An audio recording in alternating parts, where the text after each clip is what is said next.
Okay, now let's continue. Yeah. Okay, I have what is it? I have like grouped the questions like which are related to language.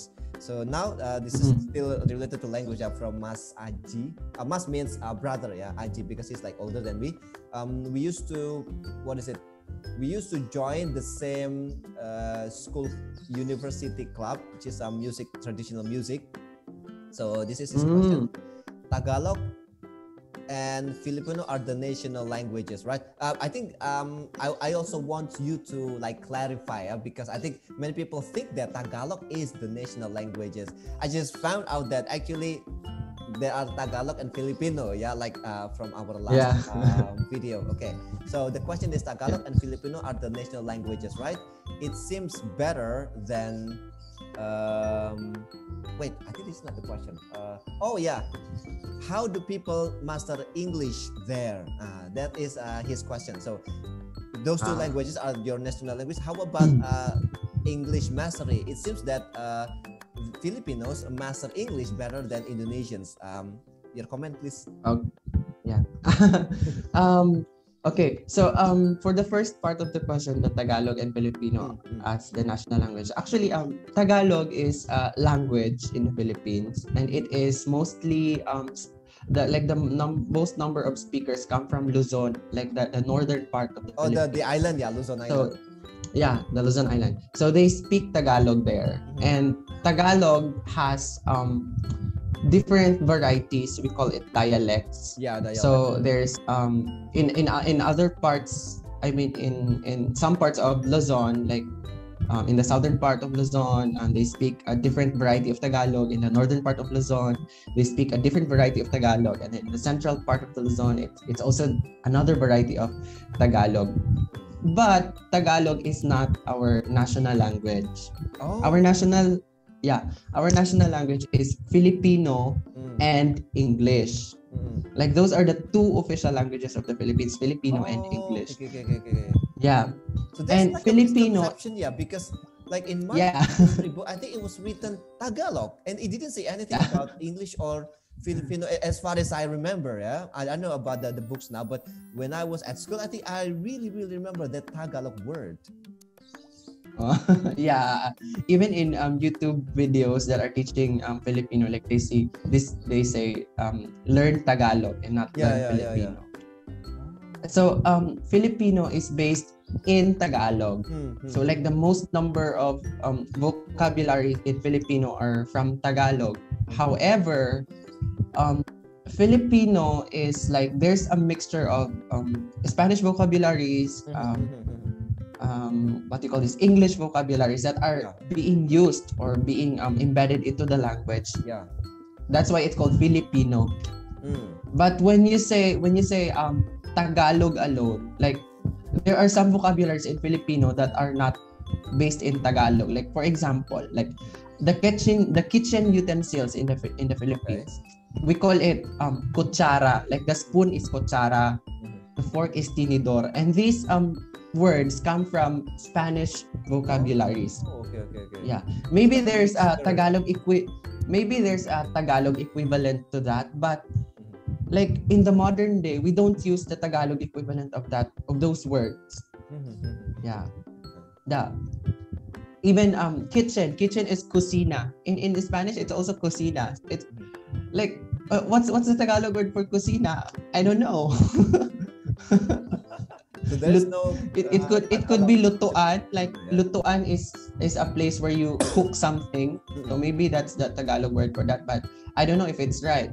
But the most common word is cocina, and that is Spanish. That's why it's Filipino. There's also this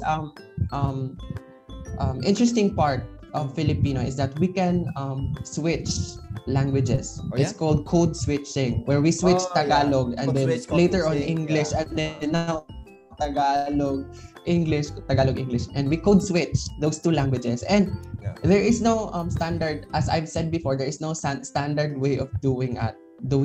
Like you can use English for this word or Tagalog, like whatever you want. You can switch the two languages, and it's pretty common in the Philippines right now. I think that's the reason why like Filipinos are better at mastering English, because like it's part of actually life. yeah. For that question also, like how do Filipinos master English? Since it is our one of our official language alongside Filipino, so we learn it from preschool. Wow. From primary school up to college. That's and also in what we don't really have here. Like very rare for kindergarten school to teach English unless it's like bilingual school, like my son Brayden, fortunately he has that at school, but it's not something common because I think people like in the kindergarten, they like to focus more on like reading and writing, doing simple math. Maybe in some school, like in some Islamic school, they teach the students how to memorize the holy book, which is Al-Quran and stuff like that. But I think for English, it's not something common for the kindergarten. And you mentioned like preschool is like, if I am correct, it's like before kindergarten. Yeah, before. Yeah. That's mind blowing. Like no wonder they have been doing that since they were like babies, like toddlers. Yeah, because in the Philippines there is like the English subject is really part of the curriculum. Like wherever you are, like even in the farthest areas of the Philippines, like there's an English class. So like English class has 1 hour per day. It has 1 hour per day, and during preschool they learn the sounds of the letters and they familiarize what letters this is letter A, so this is you pronounce it A and then when they're in kindergarten, they learn to write those letters and recognize those letters and as well as the sounds, and then they associate those sounds into words like for an apple, b for boy. Phonics. So the teachers teach like that, phonics, phonetics. And then during grade 1, the students learn to combine sounds and form syllables. Yeah, like the combination of b and E is B. So you can consonant the teachers teach that combination. Yeah, consonant and vowel combination, and then until in grade 2 they learn to read words. In grade 3 they learn to form sentences. Yeah, but the one thing also that's contributing a lot to the mastery of English in the Philippines is that in the television, like especially those families who are subscribing to cables, like there's a lot of channels. There are more channels, TV channels in English than in Filipino. Yeah. Wow. So even the media supports that environment where people can like acquire the language from what they hear like in everyday's life. Yeah. And in the Philippines also, like the English songs are more popular than the Filipino songs. Sometimes the Filipino songs can be so popular, but the English songs really don't get, really don't lose its popularity in the Philippines. And then on social media, like the kids nowadays, like they have already Facebook accounts. They watch videos on YouTube, and for most Filipino parents, like they want their kids to watch YouTube videos.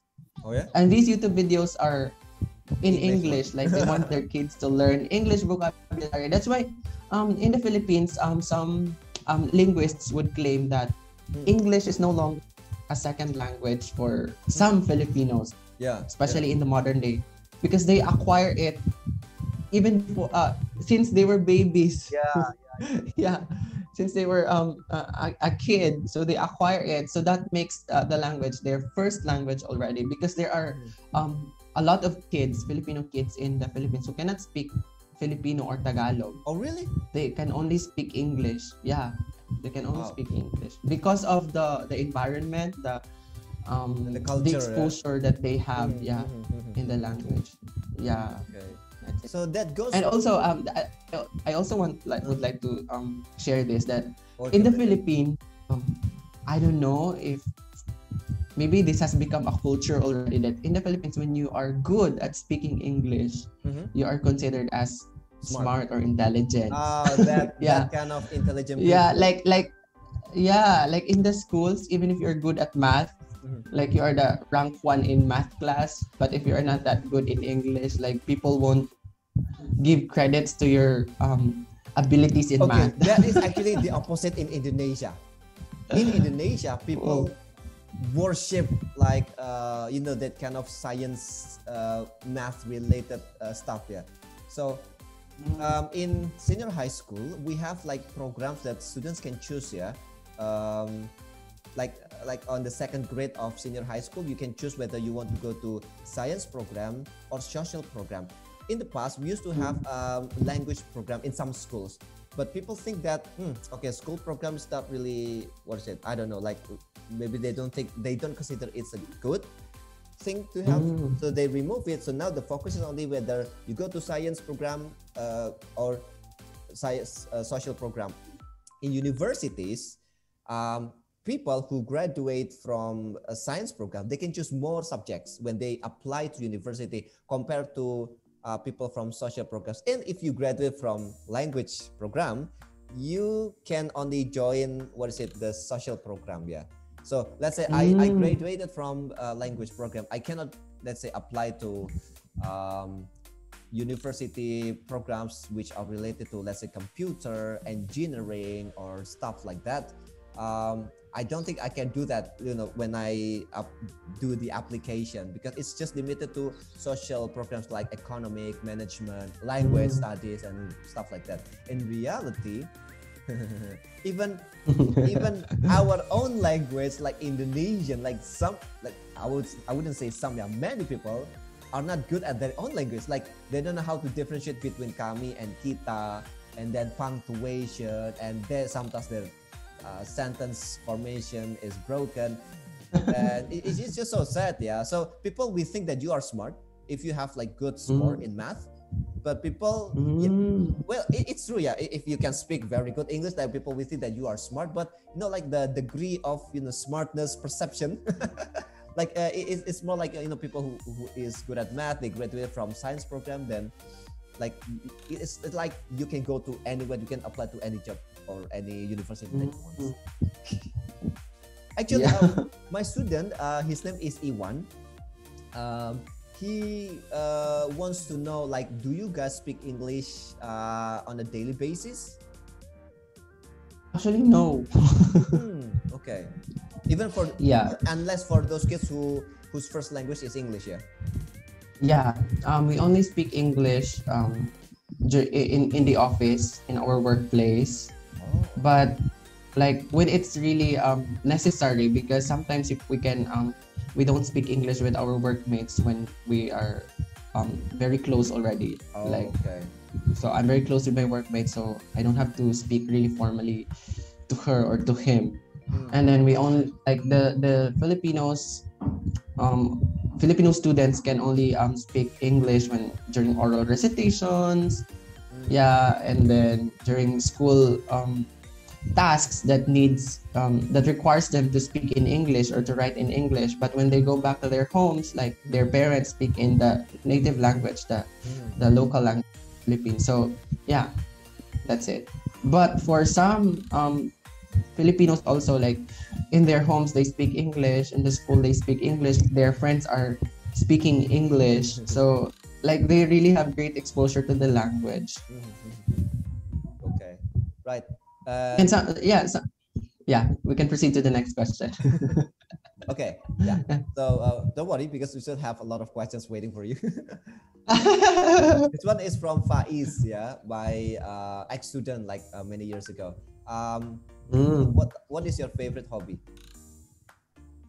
Oh, my hobby right now is making vlogs.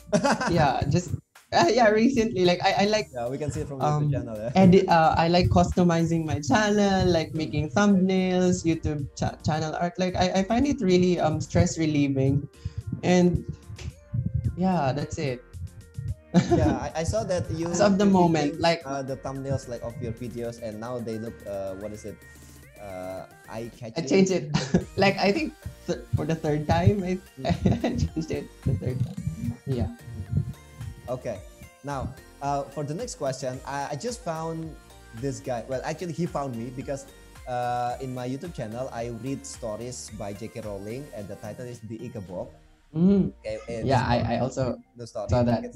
And he likes it because he is the fan of J.K. Rowling, and he sent me a message on Instagram, and we talked, we chat each other, and he is wondering like, there are two questions, by the way. Number one, would you make Tagalog or Filipino tutorials for Indonesians? Because he is excited, in learning Tagalog. Oh no! And number two, what are the manners that are common towards the elderly? Like in Indonesia, like it's very polite to to like bow a little bit, and then to smile, sometimes to kiss their hands when you visit them, and to use some language that is addressed for the elderly only. Like we have that kind of language levels. So how about in the Philippines? Yeah, for the first question, I still have to think about it because I'm not really also that good enough in Bahasa Indonesia, so maybe I would have like a hard time translating both languages from Filipino and then Indonesia. Yeah, but if he is really interested to learn Tagalog, like there are also a lot of videos in Tagalog, like the Filipino Podcast 101, so it's a great channel.